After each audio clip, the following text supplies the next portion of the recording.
virus.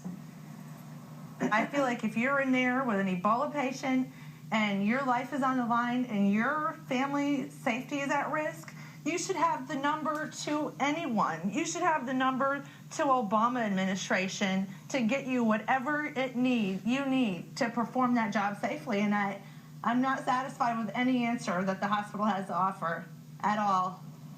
Texas Health Presbyterian responded with a statement saying it is committed to providing a safe and healthy workplace for its employees. It adds that it has a strict non-retaliation policy on employee feedback. All right, an American passenger on a cruise ship now docked in Belize has entered voluntary quarantine for Ebola. That is according to a statement on the Facebook page of the Belize government. The Associated Press says the unidentified passenger is a Dallas healthcare worker who handled a lab specimen carrying Ebola.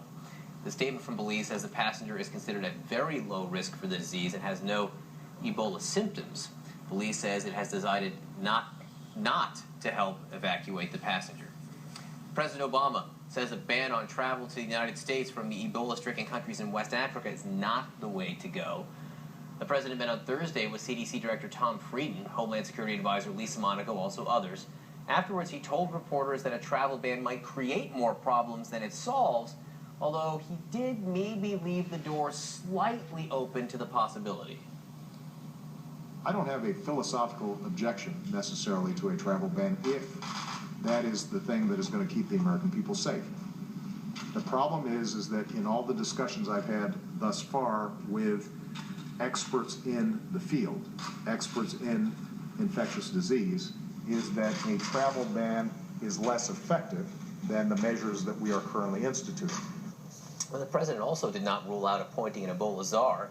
He says it might be appropriate to appoint an additional person beyond Tom Frieden, Lisa Monaco, and the others already working on the Ebola issue. CDC Director Tom Frieden faced a tough grilling on Capitol Hill yesterday. House members from both sides of the aisle pressing him to explain just how 2 Texas nurses could have contracted Ebola caring for a patient and how the federal government will prevent a larger outbreak of the deadly disease.